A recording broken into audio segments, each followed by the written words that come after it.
¿Qué tal a todos ustedes? Muy buenas noches. Nos encontramos grabando la cuarta entrevista del canal. Me gustaría primero agradecer a todos ustedes por la atención que nos ha dado dentro del programa, compartiendo, dando like a los videos y sobre todo viendo este video desde sus hogares, que sé que les va a encantar. Quiero presentarles a un gran amigo, parece que el compañero que nos aceptó la entrevista, Diego Amador, un joven que ha destacado actualmente en el rubro del derecho constitucional. Diego, ¿cómo te sientes? Bastante contento, Baruch, por estar aquí compartiendo con tu audiencia una noche más. ¿Qué tema vamos a platicar el día de hoy? Bueno, que es un tema bastante complicado. Se trata de política constitucional, problemas constitucionales y políticos. Pues como ves, el derecho no se puede separar de la política, y una rama muy importante del derecho pues es el derecho constitucional, ¿verdad? Así es. De hecho, como estudiantes estamos pasando una etapa donde los modelos académicos se están ajustando a este cambio estructural sistemático de la ciencia jurídica.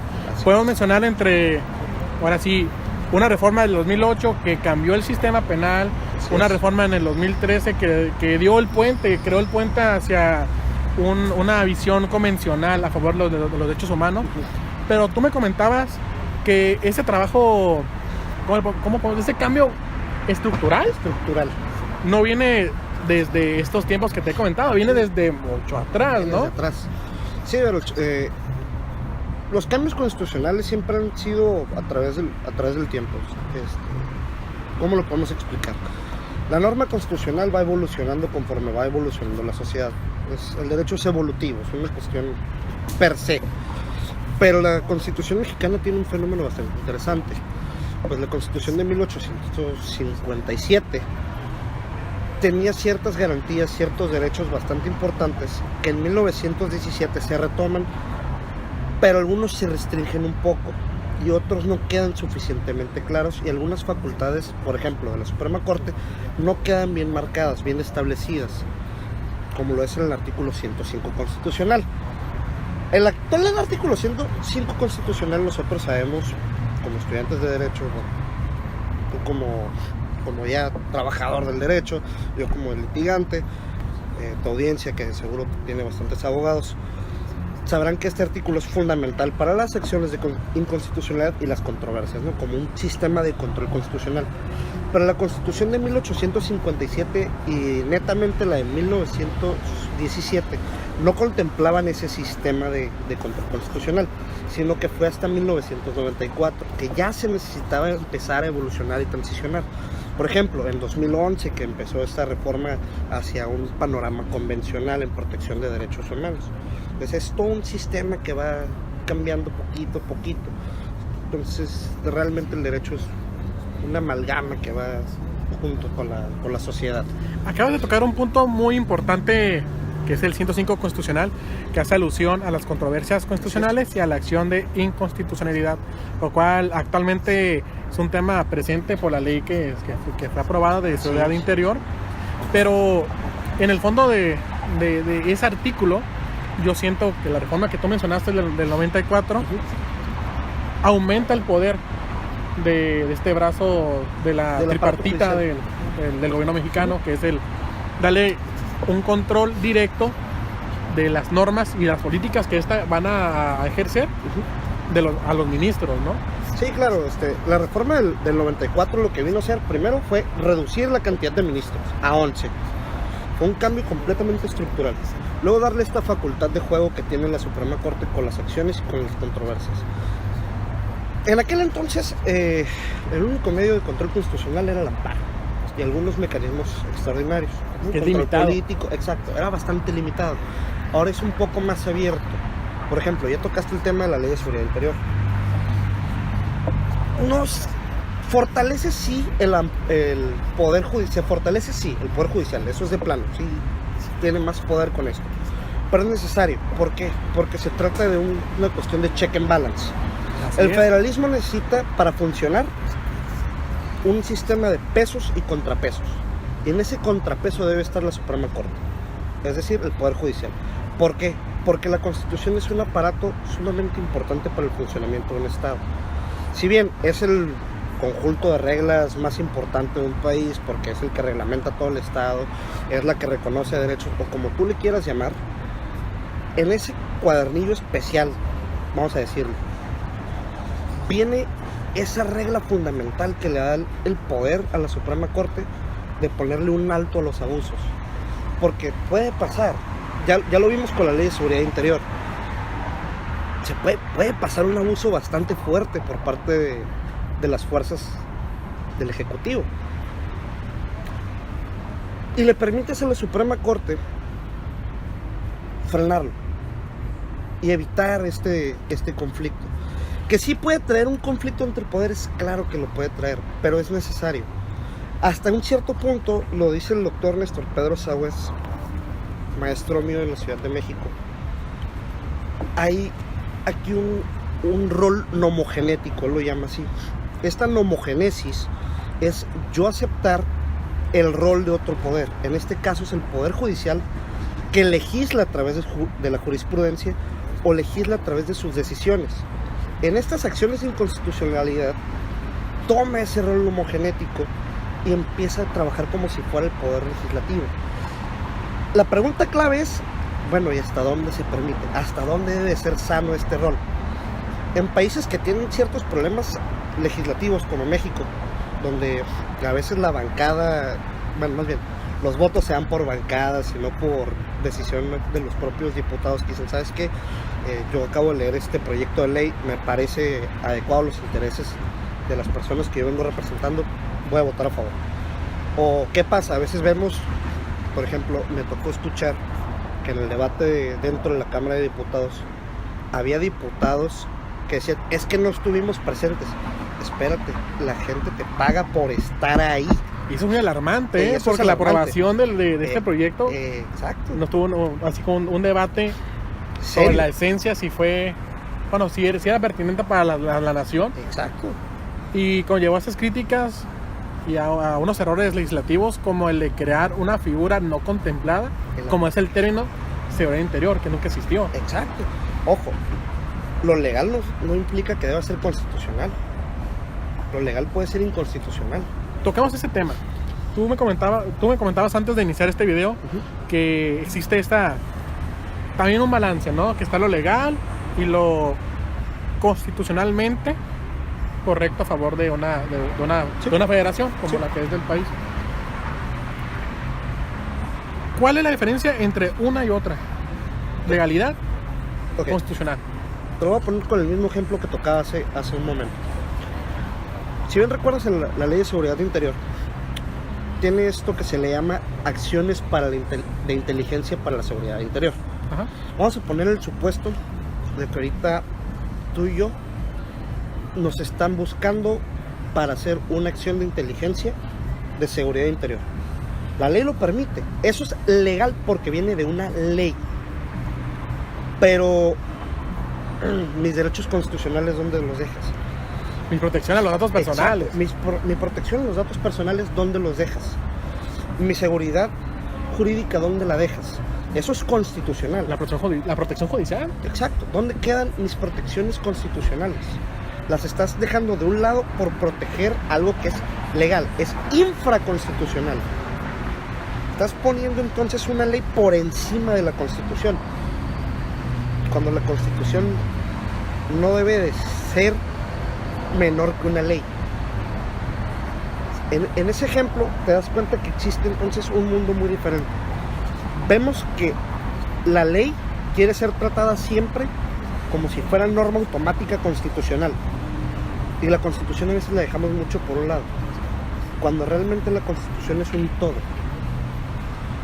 Vamos a ponerlo así: la mesa es la Constitución y la ley es esto, un puntito, y todo lo que viene alrededor, otro puntito, otro pedazo de madera, las patas de la mesa, va conformando la Constitución. Todo eso se va conformando, porque la Constitución es algo tan grande, tan complicado de entender. No es solo un cuadernillo de tantas páginas, que tiene tantos artículos, sino es un sistema de valores, es un sistema de principios. Bien, conllevan derechos, conllevan obligaciones, conlleva una reglamentación del orden público, reconocimiento de nacionalidad. Trae tantas cosas en una Constitución que decir simplemente es una ley cualquiera. No, espérate, es una constitución. Es algo más importante que una ley. Bueno, ya analizamos un poco ya la Constitución en esencia, pero vamos a lo que importa realmente, que es el presente, ¿no?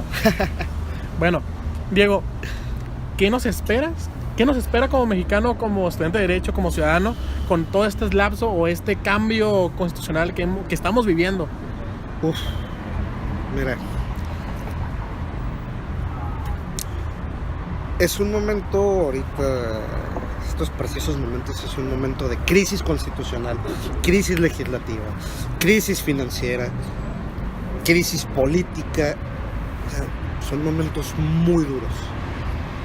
¿Por qué? Porque ahora tenemos una constitución que ya va para 101 años, que es obsoleta, y para algunos que me están escuchando siento que es un término fuerte. ¿Por qué es obsoleta la Constitución? Ok, ha sido parchada de reforma tras reforma, tras reforma, tras reforma, tras reforma, pero ¿a qué han venido las reformas a cabo? No han logrado mucho.